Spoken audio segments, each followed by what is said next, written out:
There is lots to discuss around the league, especially with the NBA trade deadline less than 2 weeks away. And with that, we welcome in our NBA contributor, Chris Haynes, to give us the latest.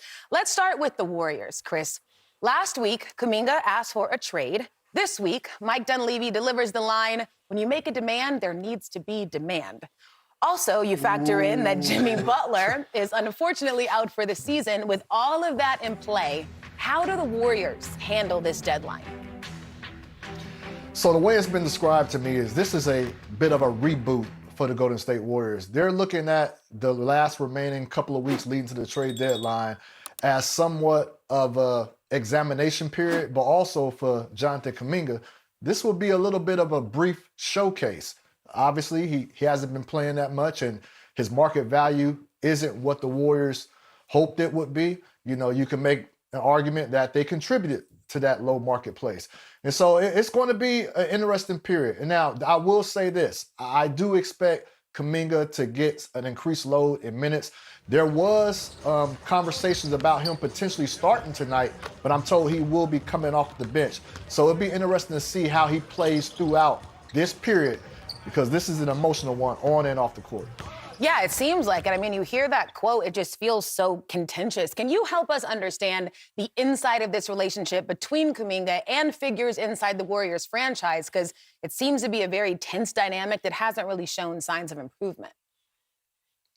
I'll do my best, Taylor. Sources have informed me that Kuminga has no desire to remain a member of the Golden State Warriors. He is very much hoping that he will be dealt by the deadline.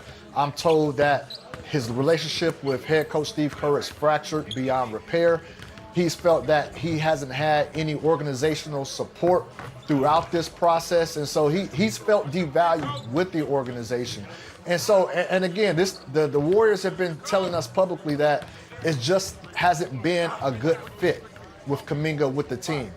And so it's hard to say that when, you know, the guy, you know, he's been pretty productive whenever he has stints. He's a young player, so he's going to make some mistakes. So it's just been a tough road for these two. Now, and I will say this, the Kings are one of the teams that remain interested in acquiring Jonathan Kuminga, but there are other rival teams out there that believe that the Warriors might just hold on to Kuminga and wait till the summer to offload. And one more last thing of note. There are rival teams that are saying that the Warriors refuse to bring in extra salary going into next season, which would make things complicated on the market. So again, this is going to be a real critical and crucial few weeks for Kuminga and the Warriors. Something could get done, but at the end of the day, something possibly couldn't get done, possibly may not get done. And then you have to worry about, okay, the remaining 4 months, how is this relationship going to play out? Can they stand to keep this thing going? So that remains to be seen. Yeah, a lot up in the air, to say the least. Great information. Trade deadline weeks away. We'll be checking back in with you. Thank you so much, Chris. Thank you, T. All right, so the Kuminga saga continues on.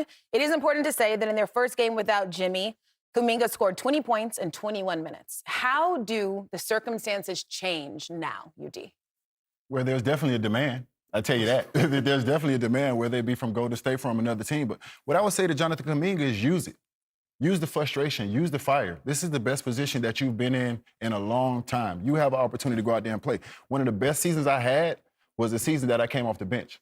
And it was because I was frustrated because I think I didn't felt like I deserved to come off the bench in that particular season. So every opportunity I got to step out on the floor, I wanted to show the Miami Heat and everybody else who should be playing and who should be out there.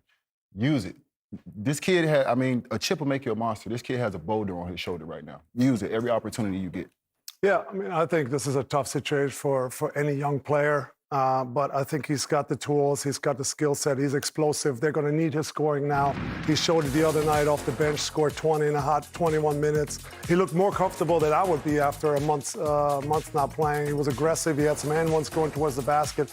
I think the Warriors are going to need his scoring now the next few weeks, and I would just say keep your head down, young guy, and keep working, keep playing hard, keep playing off Draymond and Steph, and you'll have some good weeks here.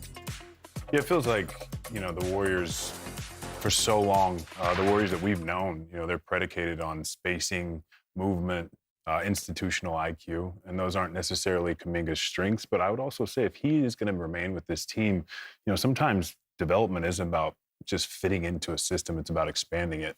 And I don't know, like, two options: stay with a coach that hates you, or go to the Sacramento Kings. It's tough. Boy. So, Rock in a hard place. yeah, off the top A block.